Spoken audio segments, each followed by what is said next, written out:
할렐루야. 네, 주님 주신 은혜와 평강이 여러분의 삶과 또 가정 가운데 날마다 함께 하시기를 주님의 이름으로 축원을 드립니다.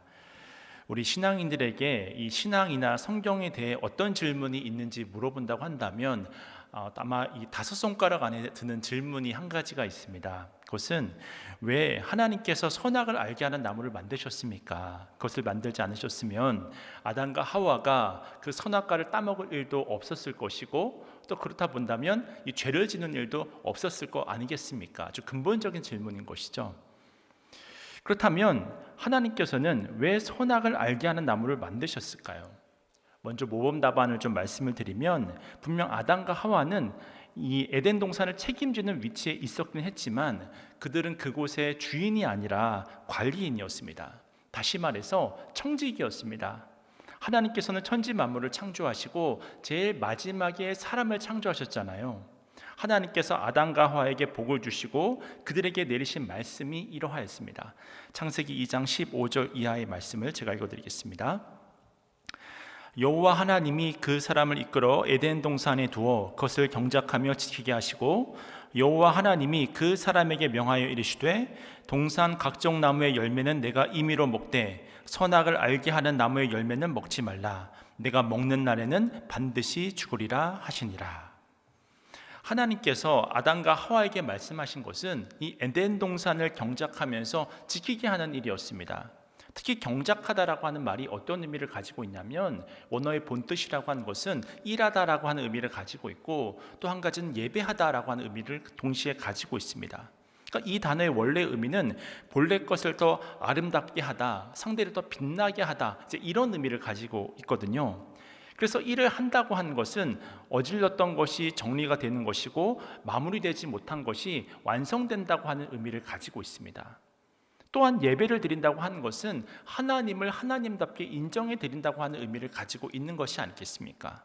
그렇기 때문에 아담과 하와에게 내려진 말씀은 하나님께서 맡기신 사명을 따라 열심히 섬기고 봉사해서 하나님께서 만드신, 창조하신 에덴 동산을 하나님 기뻐하신 뜻대로 아름답게 가꾸어가는 일이 바로 이 아담과 하와가 이 에덴 동산을 맡게 되었던 이유였던 것입니다.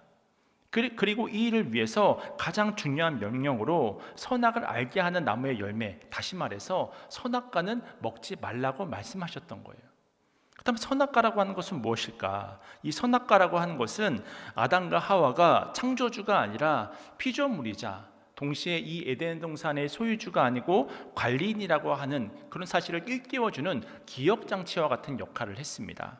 다시 말해서 에덴 동산에 있는 모든 나무의 열매는 다 먹어도 되지만 마음대로 먹을 수 없는 선악과가 있음으로 해서 이 에덴 동산이라고 하는 것이 내가 주인이 아니라 주인이 계시는구나, 나는 관리인일 뿐이구나, 나는 청지기일 뿐이구나, 나는 청지기로서 내게 맡겨진 사명을 다해야 되는 것이구나, 그 선악과를 바라보면서 그것을 기억할 수 있었던 것입니다.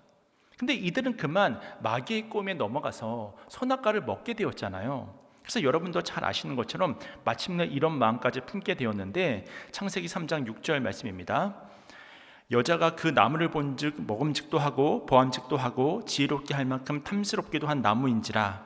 여자가 그 열매를 따먹고 자기와 함께 있는 남편에게도 주매 그도 먹은지라. 이렇게 이들이 자신도 하나님처럼 될 수 있다고 하는, 나는 더 이상 관리인이 아니다, 청지기가 아니다, 내가 이 에덴 동산의 소유주다 라고 하는 그런 욕망에 사로잡히게 되니까 바르게 생각할 수 없었습니다. 그래서 선악과를 따먹고 죄를 범하게 된 거예요. 이것이 무엇을 상징하겠습니까? 자신들은 피조물이 아니라 이곳의 창조자라고 하는 것입니다. 소유자라고 하는 것입니다. 바로 이러한 생각으로부터 죄가 시작되어 버린 거예요. 다시 말해서 이들이 청지기로서의 역할들을 잘 감당하지 못함으로 말미암아 불의한 청지기가 되었던 것입니다. 이것이 바로 인류 역사상 최초의 불의한 청지기, 아담과 하와에 대한 이야기였습니다. 오늘 본문도 보게 되면 한 불의한 청지기가 등장하는 것을 확인할 수 있는데요. 사실 오늘 본문은 이 설교자에게 참 피하고 싶은 말씀 가운데 하나입니다. 왜냐하면 본문의 흐름을 이해하는 것이 쉽지가 않기 때문입니다. 아니, 본문의 흐름을 이해하는 것은 쉽지만 이 본문의 흐름에 따른 예수님의 결론이 마음에 잘 와닿지 않기 때문입니다. 사실 이야기 자체는 간단한데요. 이 청지기를 두고 있는 어떤 부자가 있었습니다. 근데 이 청지기가 자신의 지위를 이용해서 소유를 낭비한다는 소식이 주인에게 들려왔던 거예요. 그래서 주인은 청지기를 불러서 내가 너에 대한 이 소식을 다 들었다. 이것이 무엇이냐? 네가 불의한 일을 행했구나. 넌 앞으로 해고다. 해고 통보를 해버린 거예요. 그러면서 회계 장부를 완벽하게 정리해서 가져오라고 이야기를 합니다. 그러자 부정한 행동을 저질렀지만 갑작스럽게 해고 통보를 받은 이 청지기가 일자리를 잃어버리게 생겼으니까 난감한 상황에 처하게 된 거잖아요. 그래서 오늘 보면 3절에서 이렇게 자신의 감정을 표현을 하는데, 우리 누가복음 16장 3절 말씀 우리 함께 읽겠습니다. 시작. 청지기가 속으로 이르되 주인이 내 직분을 빼앗으니 내가 무엇을 할까? 땅을 파자니 힘이 없고 빌어 먹자니 부끄럽구나. 이렇게 일순간에 직업도 잃어버렸습니다. 또 육체 노동을 할 만큼 건강하지도 않고 구걸해서 먹자니 참 부끄러운 신세가 되었다. 자기 신세 한탄을 지금 하고 있는 것이죠. 근데 갑자기 이 청지기에게 아이디어 하나가 탁 떠오른 거예요. 그리고는 주인에게 빚진 사람들을 한 사람씩 부르기 시작한 것입니다. 물론 사람들은 그가 아직 해고당한 것을 모르는 상태일 것이라고 판단이 되어집니다. 청지기가 자신을 찾아온 첫 번째 사람에게 말을 하는 거예요. 당신은 우리 주인에게 얼마나 빚졌습니까? 기름 100마를 빚졌습니다. 그러자 청지기가 말하기를 장보를 줄 테니까 여기 앉아서 100을 지우고 얼른 50이라고 고쳐 쓰라고 하는 거예요. 그리고 청지기는 자신을 찾아온 또 다른 사람에게 묻습니다. 자네는 당신은 얼마나 또 빚을 졌습니까? 밀 100석을 빚을 졌습니다. 그러자 또 이 청지기가 장부를 내밀더니 100이라고 하는 숫자를 지우고 80이라는 숫자로 고쳐 적으라고 하는 거예요. 이렇게 해고당한 직원이 주인의 허락도 안 받고 자기 마음대로 빚진 사람들을 막 탕감을 해주는 것입니다. 여러분, 이 행동이 옳은 행동입니까? 부정한 행동입니까? 잘못된 행동이겠죠. 당연히 부정한 행동이잖아요. 근데 놀라운 사실이 무엇이냐면 그것에 대한 바로 주인의 반응인데, 함께 오늘 보면 누가복음 16장 8절 말씀을 우리 함께 읽겠습니다. 시작. 주인이 이 옳지 않은 청지기가 이를 지혜 있게 하였으므로 칭찬하였으니 이 세대의 아들들이 자기 시대에 있어서는 빛의 아들들보다 더 지혜로움이니라. 우리가 방금 본문에서 읽었듯이 이 청지기의 행동에 대한 주인의 놀라운 반응은 무엇이냐면, 이 주인이 불의한 청지기가 행한 모든 사실을 알고도 이를 지혜 있게 했다고 칭찬을 했다고 하는 거예요. 그러다 보니까 이 본문을 이해하기가 인과적인 측면에서 참 어려운 본문이 되었던 것입니다. 그렇다면 우리는 이 주인의 칭찬을 어떻게 받아들여야 할까? 먼저 우리가 이 본문을 이해하기 위해서는 주인의 재산이 얼마인지를 먼저 추적해 볼 필요가 있는데요. 아마도 오늘 본문에 나오는 주인은 상당히 부자였을 것으로 추측이 되어집니다. 이 사실은 우리는 두 사람의 채무자가 주인에게 진 빚의 규모만 보아도 알 수 있는데, 한 사람은 기름 100마리라고 했잖아요. 또 한 사람은 밀 100석이라고 했습니다. 기름 100말은 리터로 따지면 약 3,300리터에 해당을 하고, 그 정도의 기름은 그 당시 가격으로 하면 약 1,000데나리온 정도의 가격이 매겨져 있었다고 합니다. 한 데나리온이라고 하는 것은 많이 들어보셨겠지만 이 노동자의 하루 품삯이거든요. 그러니까 1,000데나리온은 노동자의 이 3년치 품삯에 해당하는 그런 내용입니다. 현재 노동자의 올해 최저 시급을 제가 찾아보니까요, 9,860원이더라고요. 만 원이 얼마 안 남았더라고요. 그래서 이 9,860원에 8시간을 일하니까 하루에, 그리고 또 3년을 일한다고 계산을 해보니까 8,637만 3,600원이 나오거든요. 그리고 밀 100석은 그 당시 팔레스타인 농부가 약 10년 동안 일해야 생산할 수 있었던 일의 규모였다고 합니다. 그러니까 이 부자에게 빚진 다 두 사람만 계산을 해봐도 그가 얼마나 부자였는지를 확인할 수 있잖아요. 그래서 이런 부자들은 자신의 전 재산을 관리할 수가 없었기 때문에 청지기를 따로 두어서 자신의 재산을 관리하게 했었던 것입니다. 그렇다면 청지기라고 하는 것은 누구일까? 이 청지기라고 하는 단어는 오이코모노스라고 하는 말인데, 단순한 종이 아닙니다. 종이지만 다스리는 종입니다. 이 청지기는 주인의 재산을 자기 재산처럼 관리하는 사람으로서 상당한 자율성을 가지고 있는 사람이었습니다.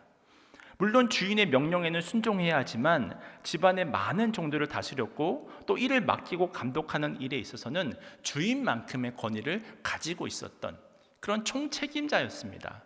그때 이 불의한 청지기는 그 권한을 가지고 주인을 위해서 일하지 않고 자기 자신을 위해서 일한 것으로부터 모든 문제가 발생을 했던 것이죠. 주인의 소유를 낭비하면서 주인의 신뢰를 저버렸습니다. 그래서 주인은 곧바로 청지기의 직무를 계속하지 못할 것이라고 선언하면서 내가 보던 일을 세마라고 이야기를 하는데, 여기서 세마다라고 하는 말은 네가 하던 재무관리 일을 중단하고 이제는 회계장부를 완전하게 다시 양도를 해라. 너는 이제 해고니까 그동안의 어떤 회계장부를 다 정리해라. 그래서 청지기는 더 이상 재산을 관리할 권한이 없어서 회계장부를 반환하는 그런 위치에 있었단 말입니다. 그러다가 부자에게 빚진 채무자들에게 환심을 살 수 있는 수단이 아직 자신에게 있다는 사실을 깨달은 거예요. 그래서 앞서서 말씀드린 것과 마찬가지로 청지기는 자신이 채무자들의 빚을 갚아주면서 나중에 이들이 그렇게 빚을 갚아주면 신세를 진 거잖아요. 그러면 그들이 자신을 잘 영접해 줄 것을 기대했었습니다. 그 내용이 바로 4절 말씀에 나오는데, 우리 4절 말씀 우리 함께 읽어보도록 하겠습니다. 시작. 내가 할 일을 알아도다. 이렇게 하면 직분을 빼앗긴 후에 사람들이 나를 자기 집으로 영접하리라 하고, 결국 나를 자기 집으로 영접한다고 하는 것은 내가 다른 일을 얻게 된다고 하는 거잖아요. 이제 일자리가 해고됐는데 영접해서 내가 다른 일자리를 탕감해 준 사람들을 통해서 얻을 수 있겠구나 라고 생각을 해서 장계를 낸 것이죠. 퇴직하기 전에. 그래서 자기 계획대로 잘 모든 것들이 잘 진행되어졌고 그 계획을 바로 실천하기에 이르게 됩니다. 여기서 우리는 청지기가 하는 행동이 얼마나 친밀하고 교활한 행동이었는지를 알 수 있잖아요. 그는 이미 주인의 많은 재물을 축내는 부정을 저질렀습니다. 근데 그는 또다시 채무자들의 빚을 임의적으로 탕감을 해줌으로써 주인의 재물을 더 훔치는 그런 잘못을 범했던 거예요. 그뿐만이 아니라 이 불의한 청지기가 얼마나 교활한지 채무자들을 자신의 사기 행각에 아무것도 모른 채 동참하게 만들었습니다. 공범으로 만들었던 거죠. 근데 사실 채무자들 입장에서 보면 청지기가 제안한 이 거래를 마다할 이유가 없잖아요. 100마를 50말로 깎아주고 100석을 80석으로 깎아주는데 이것을 누가 마다하겠습니까? 아무런 대가도 없이 탕감을 해준다고 하는데, 또 혹시 나중에 이 일이 발각된다 하더라도 나는 그 청지기가 해고된지 몰랐습니다. 나는 청지기가 주인의 허락을 받고 그렇게 깎아준 줄 알았습니다. 그렇게 변명을 늘어놓으면 되는 것이 아니겠습니까? 그런데 이 청지기는 사기를 치는데 아주 천재적인 재능을 가졌다고 해도 과언이 아닐 것입니다. 그런데도 예수님은 8절에서 뭐라고 이야기를 하셨습니까? 주인이 이 옳지 않은 청지기가 이를 지혜 있게 하였으므로 칭찬하였으니 라고 이제 이야기를 하잖아요. 그래서 많은 설교가들은 어떻게 이 칭찬에 대한 의미들을 설명할 수 있을까를 고민을 하면서 이 청지기의 지혜에 한정해서 설교를 하였습니다. 그러니까 다시 말해서 불의한 청지기의 행동을 옹호할 수가 없으니까 다만 그가 미래를 준비하는 그 지혜를 칭찬했다, 그렇게 말씀하셨다고 해석을 했습니다. 그리고 이 지혜가 무엇이냐면 자기가 쫓겨나게 될 것을 예상하고 미래를 대비하기 위해서 현재를 준비한 지혜였다고 하는 것이죠. 다시 말해서 자신의 채무를 탕감해준 채무자들이 그를 돌봐줄 것이라고 생각을 했던 거예요. 이것은 분명 의로운 행동이 아닌 불의한 것이었지만 그가 내일을 위하여 지혜롭게 준비한 것은 칭찬받을 만하다라고 하는 해석이었다고 하는 것입니다. 그리고 이런 해석을 보충해 주는 말씀이 후반부 8절 말씀의 후반부 말씀인데, 이 세대의 아들들이 자기 시대에 있어서는 빛의 아들들보다 더 지혜로움이니라. 그러니까 예수님께서는 세상에서 소위 똑똑하다고 하는 사람들이 내일을 위해서 이렇게 준비하고 있는 것을 보아라. 영원한 생명이 없는 사람들도 내일을 위해서 수단과 방법을 가리지 않고 미래를 준비하면서 자신의 어떤 그 미래와 생활을 준비하면서 그렇게 나아가는데, 빛의 아들들인 너희들도 미래를 준비해야 되지 않겠느냐. 비록 저 청지기가 불의한 방법으로 미래를 준비했지만 미래를 준비한 그 행위만큼은, 그 지혜만큼은 높게 평가해야 한다. 이렇게 말씀을 해석하는 경우들이 많았습니다. 하지만 이런 해석을 듣는데 제 마음이 좀 불편한 거죠. 계속 불편한 거예요. 왜냐하면 이 목적이라고 하는 것이 수단을 정당화해 주었기 때문입니다. 사실 우리의 믿음이라고 하는 것은 무엇입니까? 과정 속에서 최선을 다하되 결과는 누구에게 맡기는 거예요? 하나님께 맡기는 거잖아요. 주님께 맡기는 것이지 않습니까? 그래서 우리가 기도를 할 때도 이 기도가 결과적으로 우리를 순종으로 이끌고 어떤 기도 제목의 결과를 할지라도 예수 그리스도를 받으면 그것이 우리가 이 인생을 승리할 수 있는 길이 아니겠습니까? 그러다 보니 이렇게 지혜를 풀어내면 목적을 이루기 위해서는 어떤 방법을 동원해도 괜찮다는 것인가? 나의 미래를 잘 준비하기 위해서는 남에게 피해를 입혀도 되는 것인가? 이런 의문이 계속해서 제 마음속에 남는 거예요. 왜냐하면 불의한 청지기가 한 행동들이 결국은 주인을 속인 것이고 또 채무자를 속인 것이고 또 주인에게 손해를 끼친 것이라고 생각이 되기 때문입니다. 그러니 이런 해석은 올바른 해석이 될 수 없다고 생각합니다. 왜냐하면 다른 성경 본문들에서 가리키고 있는 하나님의 뜻과 부딪히기 때문이에요. 그렇다면 예수님께서 칭찬하시는 이 청지기의 지혜라고 하는 것은 무엇일까? 이 질문에 대해서 좀 케네스 베일리라고 하는 신학자를 통해서 좀 힌트를 얻을 수 있었는데요. 조금 다르게 해결의 실마리를 보여주고 있습니다. 그가 쓴 중동의 눈으로 본 예수님의 비유라는 책을 보면 여기서 말하는 지혜는 그가 불의한 방법으로 자신의 미래를 준비한 지혜라기보다는 그가 자기 주인에게 경험한 자비하심에 모든 것을 걸었던 지혜라고 설명을 합니다. 다시 말해서 주님의 성품, 주인의 성품인 사랑과 자비와 긍휼에 자신의 미래를 걸었다고 하는 거예요. 이것이 바로 예수님께서 칭찬하신 지혜의 핵심이라고 하는 것입니다. 이제 우리는 주인에 대해서 좀 더 생각을 해봐야 되는데 그는 분명 너그러웠던 사람이었습니다. 왜냐하면 불의한 청지기를 해고하긴 했지만 그의 부정과 부패를 다 알고 있었긴 했지만 그에 대해서 어떤 감옥에 가둔다든지 이제 그렇게 하지는 않았기 때문입니다. 또 분명 주인은 청지기가 횡령하고 있다는 사실을 알았지만 장부를 정리할 수 있는 시간까지도 허락해 주었습니다. 저 같으면 불의를 행했으면 바로 장부를 빼앗아서 다른 사람을 고용해서 그 장부를 맡겼을 것 같은데 그 장부를 계속해서 그 사람에게 해고가 돼서 마칠 때까지 그 장부를 넘겨주었다고 하는 거예요. 그 사이 청지기는 장부를 가지고 채무자들의 빚을 자기 임의대로 탕감해 주면서 주인에게 더 많은 손해를 끼쳤던 것이죠. 근데 이 주인은 불의한 청지기가 끼친 손해에 대해서 법적으로 처리를 하거나 노예로 팔아버릴 수도 있었는데 그렇게 하지 않았습니다. 게다가 본문을 잘 살펴보시면 심지어 이 불의한 청지기를 해고한다고만 했지 꾸짖거나 또 그에 대해서 잘못된 해코지를 하지도 않았습니다. 그러므로 이러한 내용들을 보면 주인은 부정한 청지기에 대해 자비와 긍휼을 계속해서 베풀었던 사람임을 확인할 수 있습니다. 그래서 이 베일리의 결론은 이 청지기는 주인이 자비롭고 관대한 사람이라는 사실을 알았기 때문에 자신의 그 모든 것들을 걸고서 또 한 번 사기를 칠 수 있었다고 이제 이야기를 하고 있는 것이죠. 그래서 청지기는 계획을 실행에 옮겼고 마침내 채무자들은 자신의 빚을 일정 부분 탕감받게 되어서 무척 기뻤을 것입니다. 그리고 이 기쁨을 혼자 간직하기가 어려워서 가족들에게도 이야기를 하고 자신들이 알고 있는 지인들에게도 이야기를 해서 이 주인이 아주 마음이 넉넉한 사람이다 라고 하는 이야기를 만방에 그 소식을 전했을 것 같습니다. 결국 이 모든 일에 대해서 들었던 주인은 두 가지 중에 하나를 선택해야 되는 것입니다. 하나는 마을로 나가서 청지기가 행한 모든 일을 법적으로 무효화시키는 거예요. 50 말이라고 적은 것을 다시 100말로 옮겨줬고 80석이라고 적은 것을 다시 100석으로 옮겨줬고 그 다음에 이 불의한 청지기를 감옥에 가두고 이제 이런 법적인 처리들을 하는 것이죠. 또 한 가지 주인의 가능한 반응은 이 청지기가 행한 탕감의 대가를 그렇게 불의한 청지기를 처벌하는 대신에 그렇게 청지기가 이미 일을 저질러 놓은 것을 그대로 감내하는 대신에 너그럽고 자비한 사람이라고 하는 칭송을 계속해서 누리는 것, 이 두 가지 선택 중에 한 가지 선택을 했어야 했습니다. 그리고 오늘 본문을 보면 주인은 후자를 선택했음을 알 수가 있고 그래서 청지기와 주인은 모두 다 이제는 마을의 영웅이 될 수 있었던 것이죠. 수많은 사람들이 청지기를 칭찬하고 주인을 칭찬할 수 있게 되었던 것입니다.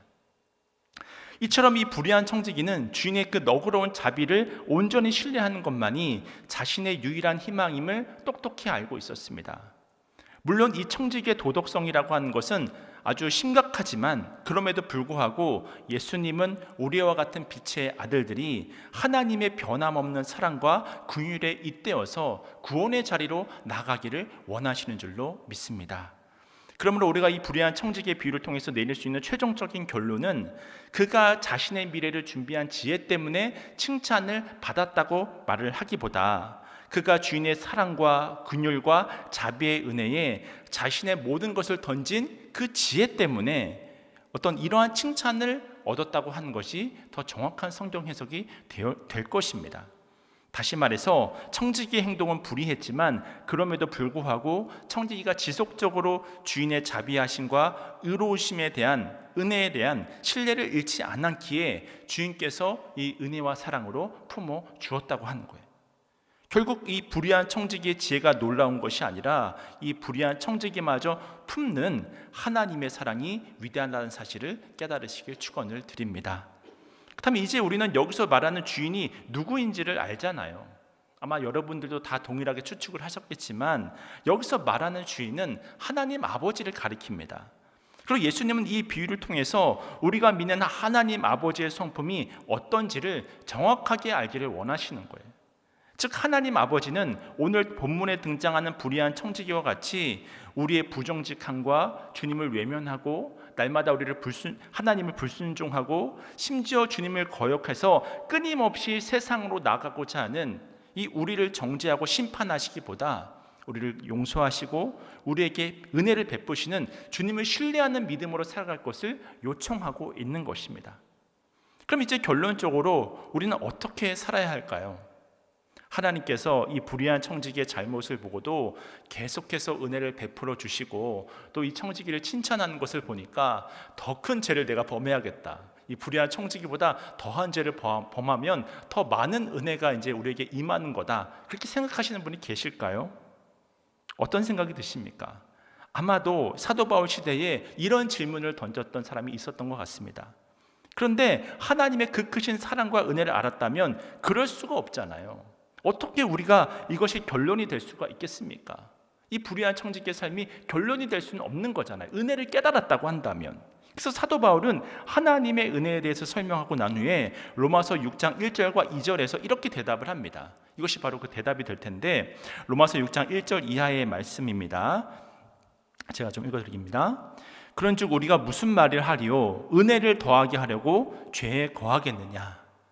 죄를 범하면 범할수록 하나님의 더 큰 은혜가 임하는 것이니까 내가 죄를 더 담대하게 범해야 되느냐? 그럴 수 없다고 지금 사도 바울이 이야기를 하는 것이죠. 그러면서 2절에 바로 그럴 수 없느니라 단정적으로 이야기를 하고 있지 않습니까? 죄에 대하여 죽은 우리가 어찌 그 가운데 더 살리요? 무릇 그리스도와 예수와 합하여 세례를 받은 우리는 그의 죽으심과 합하여 세례를 받은 줄을 알지 못하느냐? 그러므로 우리가 그의 죽으심과 합하여 세례를 받음으로 그와 함께 장사되었나니 이는 아버지의 영광으로 말미암아 그리스도를 죽은 자 가운데서 살리심과 같이 우리로 또한 새 생명 가운데서 행하게 하려 함이라. 아멘. 그러니까 사도 바울은 어떻게 말하고 있습니까? 우리가 하나님의 끊임없는 사랑과 용서를 알았다고 한다면 더 담대하게 죄를 지어서 더 큰 은혜를 우리가 욕심부릴 것이 아니라 바로 그 즉시 돌이켜서 로마서 6장 2절에 나온 것처럼 그럴 수 없느니라 라고 이야기를 하는 것처럼 그 은혜를 깨달았다면 그 즉시 십자가 앞으로 돌아가는 것이 우리의 온전한 반응일 수밖에 없다고 하는 것입니다. 여러분의 자녀들을 한번 생각해 보세요. 그들이 어린 시절부터 얼마나 알면서 지은 죄, 또 모르면서 짓는 죄를 통해서 얼마나 부모님의 마음을 애타게 했습니까? 하지만 부모의 존재는 끊임없이 용서하고 사랑하고 때로는 징계함을 통해서 용서하고 사랑함으로써 품어주는 것이었잖아요. 이것은 계속적으로 이들이 더 방탕한 가운데 살게 하기 위해서 이런 용서와 사랑을 베푼 것입니까? 그것이 아니라 언젠가는 이들이 내 부모님의 사랑을 알 것이다. 아빠의 사랑을 알 것이고 엄마의 사랑을 알 것이고 그러다 보면 언젠가는 깨달아서 돌이켜서 또 정말 바른 삶, 세상의 보탬이 되는 삶, 빛의 자녀로서의 삶을 살기를 기대하는 마음으로 사랑과 용서의 은혜를 베풀었던 것이 아니겠습니까? 그러니까 마찬가지로 이 인간 부모의 사랑도 이런데 예수 그리스도의 십자가 대속의 은총을 베풀어 주신 하나님의 그 사랑이라고 하는 것은 얼마나 큰 사랑이며 그 사랑을 통해서 우리가 돌아오기를 바라는 것이 하나님의 마음이라고 하는 것입니다. 제가 결론적인 부분에서 말씀드리기 위해서 오늘 본문을 풀어 설명하면서 한 가지 설명 안 한 것이 있는데, 우리는 그 1절에 등장하는 낭비라는 단어를 잘 살펴보아야 합니다. 왜냐하면 8절에서 결론적으로 이 불의한 청지기를 칭찬하셨지만 1절의 시작은 어떻게 시작이 되냐면 낭비로부터 시작이 되거든요. 그래서 누가복음 16장 1절 말씀 우리 함께 읽겠습니다. 시작. 또한 제자들에게 이르시되 어떤 부자에게 청지기가 있는데 그가 주인의 소유를 낭비한다는 말이 그 주인에게 들린지라. 여기 보면 낭비라고 지칭하셨잖아요. 그런데 이 낭비라고 하는 개념에 오늘 본문의 바로 앞이야기인 이 누가복음 15장을 보면 여러분이 잘 아시는 유명한 이야기가 있잖아요. 탕자의 비유가 있지 않습니까? 그래서 이 누가복음 15장 13절 말씀을 보시면 그 후 며칠이 안 되어 둘째 아들이 재물을 다 모아가지고 먼 나라에 가 거기서 허랑방탕하여 그 재산을 낭비하더니, 여기서도 낭비라고 하는 단어가 동일하게 사용되고 있음을 우리가 확인할 수 있지 않습니까? 그러니까 여러분도 잘 알다시피 이 탕자라고 하는 존재는 먼 나라에 가서 허랑방탕하게 아버지의 재산을 다 탕진해 버렸잖아요. 하지만 이 탕자를 향한 아버지의 사랑이 끊어졌나요? 그렇지 않았잖아요. 아버지를 배신했고 아버지의 재산도 다 날려버렸고, 게다가 어느 순간에 돼지가 먹는 쥐업 열매조차도 못 먹는 그런 한심한 순간에 되었을 때 아버지의 집은 풍족하다고 하는 그 사실을 깨닫고 나서 일어나서 그것을 바라보는 순간, 그때부터 그 아버지의 은혜는 시작이 되었던 거죠. 실제로 아버지께 돌아왔을 때 그 수많은 죄를 지었음에도 불구하고 아버지께로 반향을 바꾸게 되니까 어떤 역사가 일어났습니까? 누가복음 15장 22절부터 24절까지의 말씀인데 우리 화면을 보시면서 우리 함께 봉독하겠습니다. 시작. 아버지는 종들에게 이르되 제일 좋은 옷을 내어다가 입히고 손에 가락지를 끼우고 발에 신을 신기라. 그리고 살찐 송아지를 끌어다가 잡으라. 우리가 먹고 즐기자. 이 내 아들은 죽었다가 다시 살아났으며 내가 잃었다가 다시 얻었노라 하니 그들이 즐거워하더라. 이처럼 아버지는 그렇게 죄 가운데 살던 탕자가 오자마자 좋은 옷을 입히고 손에 가락지를 끼워주고 발에는 새 신을 신기고 잔치를 베풀면서 즐거워하는 거예요. 분명 탕자는 낭비된 삶을 살았지만 자신의 죄를 깨닫고 하나님의 품으로 다시 돌아가면 받기만 한다면 하나님의 은혜 가운데 온전함으로 나아갈 수 있고, 그것이 바로 이 탕자가 취해야 될 온전한 반응이었다고 하는 사실입니다. 마찬가지로 불의한 청지기의 비유도 주인으로 상징되는 아버지 하나님의 긍휼과 은혜를 깨달았다면 더욱더 큰 불의에 동참하는 것이 아니라 이제는 하나님께 돌아와야 되는 것이죠. 그것이 바로 받은 사랑에 보당하는 합당한 삶인 것입니다. 그러므로 우리가 오늘 본문 말씀을 볼 때는 1절과 8절 말씀을 이어서 봐야 되고, 어떤 지혜를 이야기를 할 때는 어떤 미래를 준비한 지혜에 초점을 맞추기보다는 그럼에도 불구하고 계속해서 용서를 베푸시고 칭찬하시는 하나님의 은혜에 초점을 맞춰야지만 이 누가복음이 온전하게 16장의 말씀이 이해될 수 있다고 하는 것입니다. 이제 이 이야기만 드리고 말씀을 마치고자 하는데요, 이 100주년 기념교회를 심호하시다가 지난 2019년에 은퇴하신 이재철 목사님에 대한 이야기입니다. 이 이재철 목사님은 젊은 시절 매일 술독에 빠져 살았다고 합니다. 그러다가 어쩌다 빨리 들어가면 그렇게 술 친구들을 데리고 이 집에 들어갔다고 하는 거예요. 그리고 또 스스로 고백하기를 그 당시 자신이 얼마나 잘못된 삶을 살았던지, 이 이재철 목사님의 아내 되시는 분은, 사모님은 그 성악을 전공하셨는데 술집으로 아내를 불러가지고 노래를 시키기도 했다는 거예요. 그런데도 아내는 한 번도 싫은 내색을 한 적이 없었다고 합니다. 그래서 스스로 본인이 생각하기를 내 아내는 본래 하나님께서 저런 성품을 내려주셔서 저렇게 매사에 착하게 사는가 보다, 그렇게 생각을 했었다고 합니다.